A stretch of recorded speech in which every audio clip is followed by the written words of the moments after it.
ብልጽግና ፓርቲ ወደ ስልጣን ሲመጣ ለመንግስት ሰራተኛ ደሞዝ መክፈል የማትችል ሀገር ነበር የተረከበው።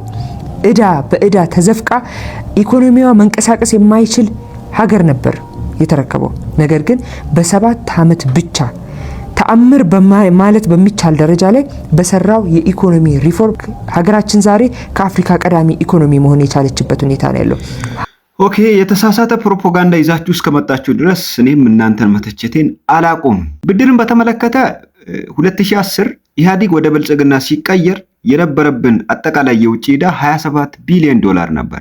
ከዛ በኋላ አሁን እሷ እያወራች እንዳለችው ከዕዳ ወደ ምንዳ መጥተናል፣ አጠቃላይ የውጭ ዕዳችንን ከፍለን ነፃ ሆነናል ወደ ማለት የተቃረበ ንግግር ነው እያደረግሽ ያለሽው። በተጨባጭ መሬት ላይ ያለውን ሀቅ ስንመረምር ደግሞ የአበዳሪ ተቋማትን፣ ዓለም አቀፍ የገንዘብ ተቋማትን መረጃ ስናይ አሁን ላይ ኢትዮጵያ ወደ 34 ቢሊዮን ዶላር የሚጠጋ ዕዳ አለባት። በወሰድነው ኢኮኖሚያዊ ሪፎርም ደሞዝ መክፈል የማትችለው ሀገር አሁን ላይ የሰራተኛውን ደሞዝ በአግባቡ እየከፈለች ነው። ፌዴራል ላይ ወይም ደግሞ የፌዴራል ተቋማቶች እየከፈሉ ሊሆን ይችላል። አጠቃላይ የኢትዮጵያ ክፍሎች ላይ ተዘዋውራችሁ ካያችሁ ግን ይህንን ነገር በፍጹም አያሳይም። ለምንድን ነው ኢትዮጵያ የማክሮ ኢኮኖሚክ ሪፎርም ያደረገችው የሚለውን ደግሞ ወደ ኋላ ሄደን ስንመረምረው በሰዓቱ ኢትዮጵያ በጦርነት ተሰቅዛ የተያዘችበት ታይም ነበረ።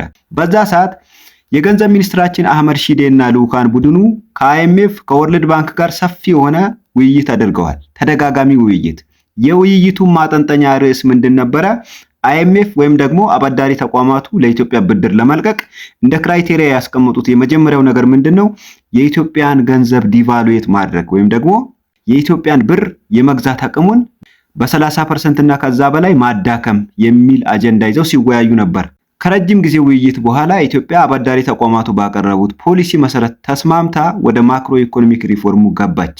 ከዛ በኋላ ገንዘብ ወይም ደግሞ የኢትዮጵያ ብር የሚባለው ነገር ዋጋ አጣ። የሸቀጦች ዋጋ ሰማይ ነካ። በቋሚ ገቢ የሚተዳደረው የመንግስት ሰራተኛ መኖር ከበደው። ከዛ በኋላ የተደረጉት የደሞዝ ጭማሪዎች ራሱ የመንግስት ሰራተኛው ሰርቫይቭ እንዲያደርግ ምንም አይነት አቅም አልፈጠሩለትም።